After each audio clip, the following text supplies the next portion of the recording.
اللہم صلی علی محمد وآل محمد وعجل فرجہم۔ بسم اللہ الرحمن الرحیم۔ سورہ طور مکی سورہ ہے، لیکن اس میں آیت نمبر 38 مدنی ہے، جو سورہ مرسلات کے بعد نازل ہوئی۔ اس میں کل 49 آیات ہیں۔ ترتیب نزولی میں اس کا نمبر 76 ہے، موجودہ ترتیب میں اس کا نمبر 52 ہے۔ طور کے لفظ سے شروع ہونے والا سورہ۔ اس میں جن موضوعات کو پیش کیا گیا ہے ان میں سب سے پہلا موضوع ہے قرآن کے منکروں پر عذاب کا آنا۔ نمبر 2، متقین کا بہترین انجام اور جنت کی نعمتوں کا بیان، ان کی اولادوں پر خدا کا احسان۔ نمبر 3، جہنم کے عذاب سے بچنے کی دعا مانگنے والوں کا بہترین انجام اور رسول اکرم صلی اللہ علیہ وآلہ وسلم کے منکروں کا برا انجام۔ خدا کے وجود کے دلائل اور خدا کی یکتائی، منکرین خدا کی ہٹ دھرمی۔ رسول اکرم اور صبر کرنے والے اور نماز پڑھنے والے خدا کی حفاظت میں ہیں۔ شروع اللہ کے نام کی مدد مانگتے ہوئے، جو سب کو فیض اور فائدے پہنچانے والا، بے حد مسلسل رحم کرنے والا ہے۔ قسم ہے طور کی اور ایک چمکدار کھلے ہوئے ورق میں لکھی ہوئی کتاب کی، جو باریک جلد یا جلدی پر لکھی ہوئی ہے، اور قسم ہے بیت المعمور یعنی اس گھر کی جو آباد ہے، اور قسم ہے اس چھت کی جو اونچی ہے، قسم ہے اس سمندر کی جو موجیں مار رہا ہے۔ تمہارے پالنے والے مالک کا عذاب ضرور بالضرور واقع ہونے والا ہے، جس کا ٹالنے والا کوئی نہیں۔ جس دن آسمان بری طرح تھر تھرانے لگے گا، پہاڑ پورے کے پورے اڑے اڑے پھٹے پھٹے پھریں گے، اور اس دن خدا و رسول کو جھٹلانے والوں کے لیے تباہی ہی تباہی اور بربادی ہی بربادی ہے۔ جو بڑے غلط قسم کے کاموں اور سرگرمیوں میں تفریح محسوس کرتے ہیں، جس دن وہ لوگ جہنم کی آگ کی طرف شدت کے ساتھ دھکے دے دے کر لے جائے جائیں گے۔ یہی وہ آگ ہے جسے تم جھٹلایا کرتے تھے۔ کیا یہ جادو ہے یا تمہیں کچھ نظر ہی نہیں آتا؟ اسی میں جلتے رہو۔ اب تم صبر کرو یا نہ کرو، تمہارے لیے سب برابر ہے۔ تمہیں تو بس بالکل ویسا ہی بدلہ دیا جا رہا ہے جیسے کام تم کیا کرتے تھے۔ حقیقت یہ ہے کہ خدا کی ناراضگی یا برائیوں سے بچنے والے متقین جنت کے سرسبز و شاداب گھنے باغوں اور عیش کے سامان یا نعمتوں میں ہوں گے، مزے لے رہے ہوں گے اس سے جو انہیں ان کے پالنے والے مالک نے دیا ہوگا۔ غرض ان کے پالنے والے مالک نے انہیں جہنم کی سزا سے بچا لیا۔ مزے سے کھاؤ اور پیو اپنے ان نیک کاموں کے بدلے میں جو تم دنیا میں کیا کرتے تھے۔ وہ آمنے سامنے ترتیب کے ساتھ رکھے ہوئے تختوں پر تکیے لگائے بیٹھے ہوں گے، اور ہم نے ان کی شادی بڑی بڑی خوبصورت آنکھوں والی گوری گوری حوروں کے ساتھ کر دی ہوگی۔ جن لوگوں نے ابدی حقیقتوں کو یا خدا و رسول کو دل سے مانا، اور ان کی اولاد نے بھی ان کے ساتھ ایمان کے کسی درجے میں ان کی پیروی کی، تو ہم نے جنت میں ان کی اولاد کو ان سے ملا دیا، جبکہ ہم نے ان کے اعمال میں سے کچھ کم بھی نہیں کیا۔ غرض ہر آدمی اپنے کیے ہوئے اعمال کے ساتھ گروی ہے، یا ہر شخص اپنے اعمال کی کمائی کے عوض میں رہن ہے۔ پھر ہم انہیں مدد پہنچائیں گے پھلوں سے اور گوشت سے، جس چیز کی بھی ان کا دل چاہے گا، وہ سب چیزیں انہیں دیے چلے جائیں گے۔ اس جنت میں وہ ایک دوسرے سے ایسی شراب کے بھرے ہوئے ساغر لے رہے ہوں گے جس میں نہ تو گندی بیہودہ بات ہوگی، نہ کوئی گناہ ہوگا۔ ان کے پاس چاروں طرف ایسے نوجوان خدمتگار دوڑتے پھرتے ہوں گے جو انہی کے لیے مخصوص ہوں گے، ایسے خوبصورت جیسے چھپا کر رکھے ہوئے چمکدار موتی۔ یہ لوگ آپس میں ایک دوسرے سے ماضی کے بارے میں حالات پوچھیں گے۔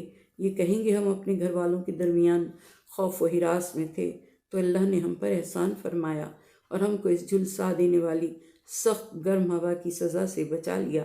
ہم اپنی پہلی زندگی میں اسی سے دعائیں مانگتے تھے، وہ واقعی بڑا ہی محسن اور رحیم کریم ہے۔ پس اے نبی، آپ تو نصیحت اور یاد دہانی کرتے رہیے، کیونکہ آپ اپنے رب کے فضل سے نہ تو کاہن یا نجومی ہیں اور نہ دیوانے ہیں۔ کیا یہ لوگ کہتے ہیں کہ یہ شخص شاعر ہے، اور اس کے لیے وہ لوگ اس بات کا انتظار کر رہے ہیں کہ وہ موت کے کسی حادثے کا شکار ہو جائے؟ آپ کہہ دیجئے کہ اچھا، پھر انتظار کرو، میں بھی تمہارے ساتھ انتظار کرنے والوں میں سے ہوں۔ کیا ان کی عقلیں انہیں ایسی ہی باتوں کا حکم دیتی ہیں، یا وہ بے حد سرکش اور شریر لوگ ہیں؟ کیا وہ یہ کہتے ہیں کہ اس شخص نے یہ قرآن گھڑ لیا ہے؟ نہیں، بلکہ اصل بات یہ ہے کہ وہ خدا اور رسول کو دل سے ماننا ہی نہیں چاہتے۔ اچھا، تو پھر وہ اس جیسا اور اس شان کا کلام بنا کر لائیں اگر وہ اپنی بات میں سچے ہیں۔ کیا وہ کسی خالق کے بغیر خود بخود پیدا ہو گئے ہیں، یا یہ خود اپنے آپ کو پیدا کرنے والے ہیں؟ کیا زمین اور آسمان کو انہوں نے پیدا کیا ہے؟ بلکہ اصل بات یہ ہے کہ وہ حقیقتوں پر یقین کرنا ہی نہیں چاہتے۔ کیا ان کے پاس تیرے پالنے والے مالک کے خزانے ہیں، یا یہی لوگ پورے کے پورے اقتدار کے مالک ہیں؟ کیا ان کے پاس کوئی سیڑھی ہے جس پر چڑھ کر یہ آسمانی رازوں کو سن لیتے ہیں؟ تو جس نے کچھ سن لیا ہو وہ کھلی ہوئی کوئی دلیل پیش کرے۔ کیا اللہ کے لیے تو بیٹیاں ہیں اور تم لوگوں کے لیے بیٹے ہیں؟ کیا آپ ان سے کوئی معاوضہ مانگتے ہیں جس سے وہ ایک بڑے مالی نقصان کے بوجھ کے نیچے دبے چلے جاتے ہیں؟ کیا خود ان کے پاس چھپی ہوئی غیب کی باتوں کا علم ہے کہ وہ اسے لکھتے چلے جا رہے ہیں؟ کیا یہ لوگ کوئی چال چلنا چاہتے ہیں؟ اگر یہ بات ہے تو حق سے انکار کرنے والے کافروں پر خود ان کی چال الٹی جا پڑے گی۔ کیا ان کے لیے اللہ کے سوا کوئی اور خدا ہے؟ پاک ہے اللہ کی ذات اس شرک سے جو یہ لوگ کر رہے ہیں۔ اگر وہ آسمان کا ایک ٹکڑا بھی گرتے ہوئے دیکھ لیں تو بھی وہ یہی کہیں گے کہ یہ تو بادل ہے جو تہ بتہ کر دیا گیا ہے۔ بس انہیں ان کے حال پر چھوڑ دیں یہاں تک کہ ان کو اس دن کا سامنا ہو جس میں وہ بے حس و حرکت کر کے مار گرائے جائیں گے، جس دن نہ تو ان کی اپنی کوئی چالاکی یا چال بازی ان کے کسی کام آئے گی اور نہ انہیں کہیں سے کوئی مدد مل سکے گی۔ اور حقیقتاً ایسے ظالموں کے لیے تو اس وقت کے آنے سے پہلے بھی ایک بڑی سزا ہے، لیکن ان میں کہ اکثر یہ بات نہیں جانتے۔ اے نبی صلی اللہ علیہ وآلہ وسلم، اپنے پروردگار کے حکم کی تبلیغ کے راستے میں صبر سے کام لو، کیونکہ آپ ہماری حفاظت میں ہیں۔ رات میں بھی اس کی تسبیح کریں، اور رات کے کچھ حصے میں اور ستارے جب پلٹتے ہیں تسبیح پڑھا کیجیے۔ سورہ طور کی تلاوت کا ثواب۔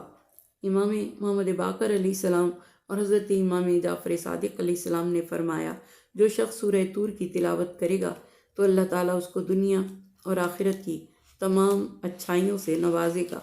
حضور اکرم صلی اللہ علیہ وآلہ وسلم کی حدیث ہے کہ جو شخص سورہ طور کی تلاوت کرے تو اللہ تعالیٰ پر اس کا حق ہے کہ وہ اسے عذاب سے محفوظ رکھے اور اسے اپنی جنت کی نعمتوں سے بہرہور کرے۔ اگر جذام کا مریض اس سورے کی تلاوت روزانہ کرے تو خداوند رحیم و کریم اس کو صحت کاملہ عطا فرمائے گا۔ خصوصاً اس کی تلاوت شب جمعہ میں 3 بار کی جائے۔ مسافر اس سورے کی تلاوت کرے تو خیریت سے منزل پر پہنچے گا اور راستے کی تمام مشکلیں آسان ہو جائیں گی۔ اس کی تلاوت روزی میں خیر و برکت کا سبب ہے۔ قیدی اگر اس سورے کی تلاوت کرے تو خدا اس کی رہائی کا خود بندوبست کرے گا۔ سورہ طور کی آیت نمبر 1 سے آیت نمبر 16 تک کی تلاوت دشمن، ظالم، فاسق و فاجر اور کافر کو بدبختی میں مبتلا کر دیتی ہے اور ان کے ظلم سے نجات حاصل ہوتی ہے۔ سورہ طور کی آیت نمبر 48 کی تلاوت اس شخص کے لیے مفید ہے جو نیند کا متوالا ہو اور دینی و دنیاوی کاموں میں سستی سے کام لیتا ہو۔ اس کی تلاوت سے اس کی نیند کم ہو جائے گی۔ تفسیر۔ یہ سورہ ان سوروں میں سے ایک سورہ ہے جو قسم سے شروع ہوتے ہیں۔ ایسی قسمیں جو ایک اہم واقعے کو بیان کرتی ہیں، یعنی قیامت، قبروں سے اٹھنا اور انسانوں کے اعمال کا محاسبہ۔ اس مسئلے کی اس قدر اہمیت ہے کہ خدائے رحمان نے قرآن کریم کی مختلف آیات میں بہت سے مقدسات کی قسم کھائی ہے تاکہ اس دن کی عظمت اور لازمی طور پر اس کے واقع ہونے کو واضح کرے۔ وہ 5 قسمیں جو اس سورے کے آغاز میں نظر آتی ہیں بہت فکر انگیز اور سربستہ معانی رکھتی ہیں۔ سب سے پہلے کوہ طور کی قسم۔ طور لغت میں پہاڑ کے معنی میں ہے۔ یہ لفظ قرآن مجید میں 10 آیات میں بیان ہوا ہے، جن میں سے 9 مواقع پر طور سینا کا لفظ استعمال ہوا۔ یہ وہی پہاڑ ہے جہاں حضرت موسیٰ علیہ السلام پر وحی نازل ہوئی تھی۔ یہ روئے زمین کے مقدس مقامات میں سے ایک مقدس مقام ہے۔ یہ ایک ایسا پہاڑ ہے جہاں خود خدا اپنے بندے سے ہم کلام ہوا۔ یہ وہ مقام ہے جہاں اللہ نے اپنی پہلی کتاب توریت نازل فرمائی۔ یہ وہ مقام ہے جہاں سے معاشرے کے قانون بنائے گئے۔ یہ وہ مقام ہے جہاں سے نماز فجر کا آغاز ہوا۔ حضرت موسیٰ علیہ السلام کوہ طور پر رات کو تشریف لے جاتے تھے اور فجر کی نماز کے بعد واپس آتے تھے۔ یہ وہ جگہ ہے جہاں سے اعتکاف کی سنت شروع ہوئی۔ یہاں حضرت موسیٰ علیہ السلام نے 40 دن کا اعتکاف کیا تھا۔ یہاں پر مسلمان، عیسائی، یہودی بیک وقت عبادت کرتے ہیں، کیونکہ یہ تینوں مذاہب کا مقدس مقام ہے۔ یہاں پر بیک وقت 2 درجہ حرارت ہوتے ہیں۔ رات کو سخت سردی یعنی -5 سے -10 تک کا ہوتا ہے ٹیمپریچر، اور دن کو سخت گرمی۔ یہ وہ مقام ہے جس کی سب سے پہلے خدا نے قسم کھائی۔ یہ وہ مقام ہے جہاں لاتعداد انبیاء عبادت کے لیے آئے۔ یہ وہ پہاڑ ہے جس کے 3 رنگ ہیں۔ رات کو اس کا رنگ سیاہ ہوتا ہے، دن کو گرے اور صبح کے وقت سرخ۔ کوہ طور زندگی کی علامتوں سے محروم پہاڑ ہے۔ یہاں نہ پودے ہیں، نہ پرندے اور نہ کوئی جانور۔ کوہ طور وہ مقام ہے جہاں خدا نے بنی اسرائیل کے 70 افراد کی جان لے کر انہیں دوبارہ زندہ کیا، کیونکہ انہوں نے حضرت موسیٰ علیہ السلام سے ضد کی کہ وہ خدا کا جلوہ دیکھنا چاہتے ہیں، لیکن جو ہی نور کی ایک کرن پڑی تو جل کر خاکستر ہو گئے، اور حضرت موسیٰ علیہ السلام کی التجا کے بعد انہیں دوبارہ زندگی دی گئی۔ یہ وہ پہاڑ ہے کہ جس کے قریب وہ درخت موجود ہے جس میں حضرت موسیٰ علیہ السلام کو آگ نظر آئی تھی۔ یہ مصر کا سب سے اونچا پہاڑ ہے اور سطح سمندر سے 2800 میٹر بلند ہے۔ ویٹیکن سٹی کے بعد یہ عیسائیوں کا سب سے مقدس مقام ہے۔ یہی وہ پہاڑ ہے جس پہاڑ کے ایک پتھر کو پروردگار دو عالم نے بنی اسرائیل پر چھتری کی طرح سے لٹکا دیا تھا، اور بنی اسرائیل 40 سال تک اس پہاڑ کے نیچے سے ہر صبح روانہ ہوتے تھے، تمام دن سفر کرتے تھے، اور پھر رات کو دور جا کر اپنی جانب سے یہ سمجھتے تھے کہ ہم گرتے ہوئے پہاڑ سے دور آ گئے ہیں، سوتے تھے اور صبح جب اٹھتے تھے تو اپنے آپ کو اسی مقام پر دوبارہ پاتے تھے۔ 40 سال تک اس کوہ طور کے اس ٹکڑے کے نیچے سے روانہ ہوتے رہے اور اگلی صبح بھی وہیں موجود ہوتے رہے۔ کتاب مستور سے مراد لوح محفوظ، قرآن مجید، نامہ اعمال اور توریت مراد ہے، جو حضرت موسیٰ علیہ السلام پر نازل ہوئی۔ رق کا لفظ نازک اور باریک کے معنی میں ہے۔ کاغذ اور باریک چمڑے کو بھی کہا جاتا ہے جس پر کچھ تحریر کیا جائے۔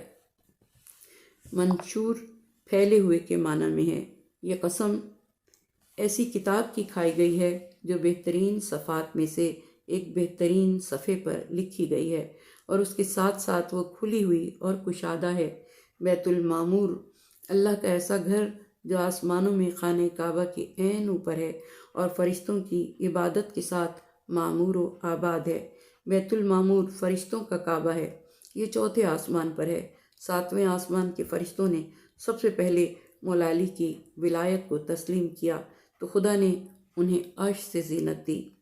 پھر 4تھے آسمان والوں نے مولا علی کی ولایت کا اقرار کیا تو پروردگار دو عالم نے اسے بیت المعمور سے زینت دی۔ پھر پہلے آسمان نے اقرار کیا تو اسے کواکب یعنی ستاروں سے پروردگار دو عالم نے زینت دی۔ امام علی رضا علیہ السلام نے فرمایا، بیت المعمور فرشتوں کا قبلہ ہے مولا علی کی ولایت کو تسلیم کرنے کی وجہ سے، اور کعبہ قبلہ ہے مولا علی کی ولایت کو تسلیم کرنے کی وجہ سے، مولا علی کی ولادت کی وجہ سے۔ سقف المرفوع سے مراد آسمان ہے، کیونکہ خدا نے سورہ انبیاء کی آیت نمبر 32 میں ارشاد فرمایا کہ ہم نے آسمان کو محفوظ چھت قرار دیا ہے، اور سورہ نازعات کی آیت نمبر 27-28 میں فرمایا، کیا تمہاری نئے سرے سے خلقت زیادہ اہم ہے یا آسمان کی خلقت کہ جسے خدا نے برپا کیا ہے، جو زمین پر ایک قبے کی طرح چھایا ہوا نظر آتا ہے۔ یہاں یہ لفظ پورے عالم بالا کے لیے استعمال ہوا ہے۔ مولا علی علیہ السلام نے ارشاد فرمایا کہ سقف المرفوع آسمان ہے، والبحر المسجور اور معجزن سمندر کی قسم۔ اس سے مراد ایسا سمندر جو قیامت کے دن معجزن ہوگا، جو آگ سے بھرا ہوگا۔ لیکن بحر مسجور بھڑکتا ہوا یہ معجزن سمندر کہاں ہے؟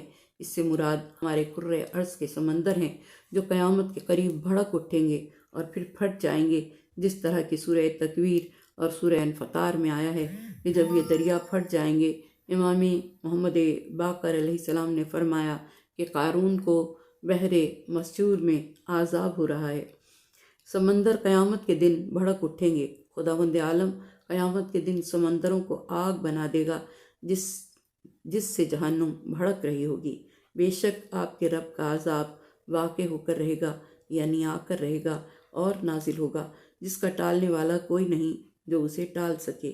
مکی صورتوں میں قسمیں کثرت کے ساتھ موجود ہیں، مدنی صورتوں میں نہیں ہیں، کیونکہ مدینہ میں زیادہ تر وہ لوگ مخاطب تھے جو رسالت پر ایمان لے آئے تھے، اس لیے ان کو کہنا اور مخاطب کرنا کافی تھا۔ لیکن مکے میں مخاطب مشرکین کی جماعت تھی جنہوں نے آپ کی رسالت کو نہیں مانا تھا اور آپ کے کہنے کے باوجود ماننے کو تیار نہیں تھے، اس لیے ان سے باتیں اتنی شدت کے ساتھ قسمیں کھا کھا کر کی گئی ہیں۔ حالانکہ 40 سال تک آپ کی صداقت اور امانت کی گواہی یہی لوگ دیتے رہے، تو خدا نے اس صادق کی زبان وحی سے اتنی قسمیں کھا کھا کر اپنی توحید، قیامت اور روز حساب کا ذکر فرمایا کہ وہ سوچیں جس خدا نے پیدا کیا ہے وہ مارنے کے بعد دوبارہ اٹھائے گا تاکہ ہم سے حساب لے۔ ان تمام قسموں کے بعد جو بات کہی گئی ہے وہ یہ ہے کہ عذاب کی خبریں سن کر مذاق نہ اڑاؤ، وہ ایک ایسی حقیقت ہے جو وقوع میں لازمی طور پر آنے والی ہے اور اس کا ٹالنے والا کوئی نہیں۔ جس دن آسمان حرکت میں آ جائے گا اور پہاڑ پوری طرح رواں دواں ہوں گے تو وائے ہو اس دن کے جھٹلانے والے پر، وہ تکذیب کرنے والے کہ اس دنیا میں گناہوں کے سمندر میں غوطہ رہے۔ ان کو جہنم کی طرف بلایا جائے گا، یعنی ان کو جہنم میں دھکیل کر زبردستی ڈال دیا جائے گا۔ جنگ احد کے بعد حضور اکرم صلی اللہ علیہ وآلہ وسلم کا عمر ابن عاص اور ولید بن عقبہ بن ابی معیط کے قریب سے گزر ہوا، جو ایک چہار دیواری میں شراب پی رہے تھے اور ساتھ ساتھ جناب حمزہ بن عبد المطلب کے بارے میں یہ شعر کہہ رہے تھے: کافی زیادہ ہواری و مددگار ایسے ہیں کہ جو جنگ میں خود کو نمایاں رکھتے تھے، وہ قتل ہو گئے اور قبروں میں دفن ہو گئے۔ حضور اکرم نے ان کے لیے بد دعا کی: اے اللہ، ان دونوں پر لعنت فرما اور ان کو فتنے میں مشغول کر دے اور ان کو جہنم کی آگ میں ڈال دے، یعنی ان کو فتنے میں مشغول کر دے اور کفر کی طرف پلٹا دے اور ان کو جہنم میں ڈال دے۔